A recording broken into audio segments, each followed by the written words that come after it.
आता एक धक्कादायक बातमी नागपूरमधून आहे। 4 वर्षीय चिमुरड्याला रात्रभर शाळेतच कोंडण्यात आलं। खापरखेड्यातल्या बोरकर लेआउट मधल्या अंगणवाडीमध्ये हा प्रकार घडला।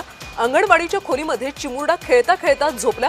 कर्मचाऱ्याने देखील तपासणी न करताच कुलूप लावलं।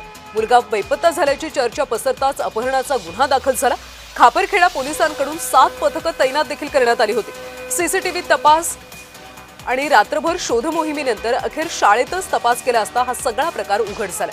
चिमुरड्याला पाहताच आईने हंबरडा फोडल्याचं पाहायला मिळालं।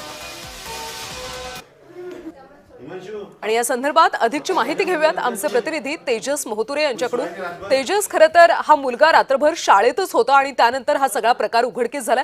सध्या त्या मुलाची तब्येत कशी आहे आणि घरच्यांची काय प्रतिक्रिया आहे?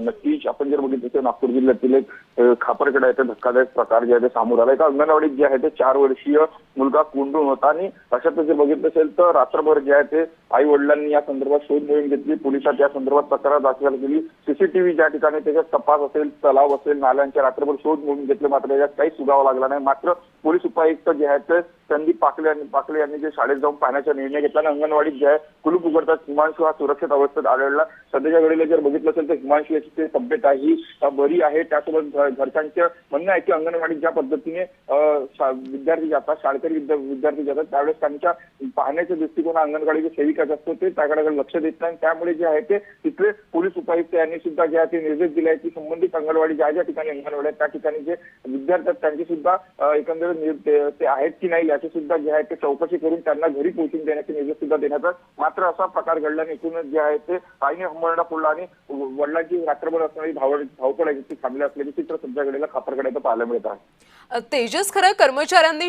वर्गखोलीमध्ये न बघताच कुलूप लावलं, त्यामुळे काही कारवाई केली का त्या कर्मचाऱ्यावर? या संबंधित जे आहे ते पोलीस उपायुक्त आहेत ते संबंधित अंगणवाडी सेविका आहे तिची जी आहे ती चौकशी केली आहे। या संदर्भात जे आहे ते संबंधित महिलेला जे आहे ते तक्रार सुद्धा नोंदवली आहे। मात्र या संदर्भात जर बघितलं तर वरिष्ठ अधिकारी अंगणवाडी सेविकेचे काय कारवाई करतात हे सुद्धा पाहणं महत्त्वाचं। मात्र हा धक्कादायक प्रकार जे आहे ते समोर आल्याने एकंदरीत जे आहे ते अंगणवाडी प्रशासनावर एकंदरीत जिल्हा प्रशासनावर एकंदरीत प्रश्न निर्माण झालेला आहे। नक्कीच तेजस, धन्यवाद या सगळ्या सविस्तर माहितीबद्दल। तर रात्रभर हा चिमुरडा शाळेच्या खोलीतच अडकला होता, कोंडून राहिला होता। वर्गखोल्यांची तपासणी न करताच वर्गखोलीला कुलूप लावण्यात आलं। दरम्यान हा मुलगा आता सुखरूप मिळालेला आहे।